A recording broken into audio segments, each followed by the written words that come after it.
दूष्यम देशम बलम कालम अनलम प्रकृतिम वयम सत्वम सात्म्यम तथा आहारम अवस्थाश्च पृथक विधा। अर्थात कोई भी औषधि लेते समय दूष्य अर्थात कौन सी धातु दूषित हुई है, रोगी का देश मतलब रोगी का निवास स्थान क्या है, रोगी की प्रकृति क्या है, रोगी का बल कैसा है, रोग का बल कैसा है, रोगी की अग्नि कैसी है, सत्व कैसा है मतलब मानसिक स्थिति कैसी है, रोग की अवस्था क्या है तथा रोगी का आहार कैसा है, इन सब विषयों की समीक्षा करना आवश्यक है। अगर आप इन सब बातों का विचार खुद से कर लेते हैं तो आप बेशक कोई भी आयुर्वेदिक दवा ले सकते हैं, लेकिन अगर नहीं तो अभी आपको आयुर्वेद के बारे में बहुत कुछ सीखने की ज़रूरत है। इसलिए बिना किसी डॉक्टर से पूछे आयुर्वेदिक दवा लेकर अपने हेल्थ से खिलवाड़ करना बंद करिए। ये समझने वाली बात है कि आयुर्वेदा इतना ज़्यादा स्पेसिफ़िक है कि कोई भी बीमारी और किसी भी बीमारी का कोई भी सिम्टम अगर वो आपके फ्रेंड को है, रिलेटिव को है, आपके भाई को है, आपके नेबर को है, तो उनके लिए जो मेडिसिन्स यूज़ हो रही हैं वो ज़रूरी नहीं है कि आपके कंडीशन पे भी काम करें। मैगज़ीन्स ने, यूट्यूब ने, अलग अलग तरह के जो सोशल मीडिया के साधन हैं उन्होंने कोशिश की आयुर्वेद को जन जन तक पहुंचाने की, उसको फैलाने की, जिससे लोगों में जनरल अवेयरनेस बढ़ी। लेकिन इसका सबसे बड़ा ड्रॉबैक ये हुआ कि लोगों को लगने लगा कि आयुर्वेदा तो इतना इजी है कि आयुर्वेदिक मेडिसिन कोई भी दे सकता है और हम कैसे भी ले सकते हैं, लेकिन ऐसा बिल्कुल भी नहीं है।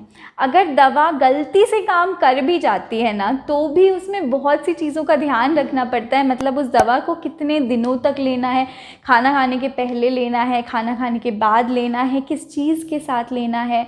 और सबसे बड़ी बात, लोगों को ये भी लगता है कि आयुर्वेदिक मेडिसिन के कोई साइड इफ़ेक्ट्स नहीं है, जो कि बिल्कुल भी सच नहीं है। अगर उल्टे सीधे ढंग से लिया जाए या फिर कम ज़्यादा क्वांटिटी में लिया जाए तो आयुर्वेदिक मेडिसिन के भी बहुत ज़्यादा बुरे साइड इफ़ेक्ट्स हो सकते हैं। अगर दवा काम नहीं करती तो फिर हम ये कह देते हैं कि आयुर्वेदा तो काम ही नहीं करता, आयुर्वेदा हमें सूट नहीं करता।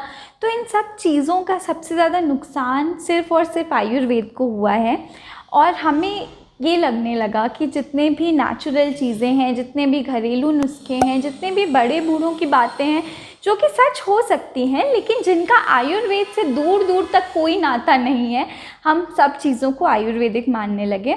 और इन सब मिश्रण या यूँ कहें इस एडल्टरेशन की वजह से ना धीमे धीमे करके हमारा जो इतनी रिच धरोहर है हमारी, वो विलुप्त हो जाएगी। इसलिए प्लीज़ ऐसी गलती मत करिए। बिना किसी आयुर्वेदिक डॉक्टर, बिना किसी एक्सपर्ट से सलाह लिए बिना पहले तो आयुर्वेदिक मेडिसिन मत लीजिए।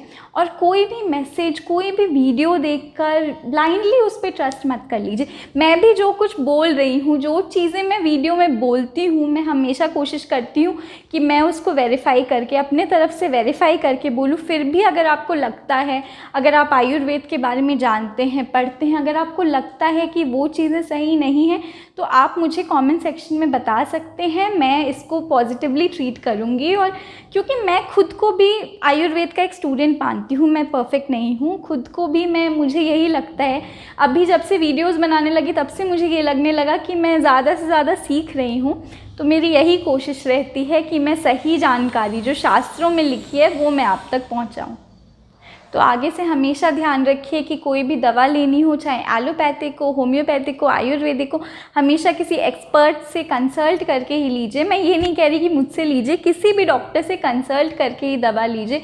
मेरी खुद की तबीयत ख़राब होती है, भले ही मैं एक आयुर्वेदिक डॉक्टर हूँ तो भी मैं कभी से खुद को ट्रीट नहीं करती।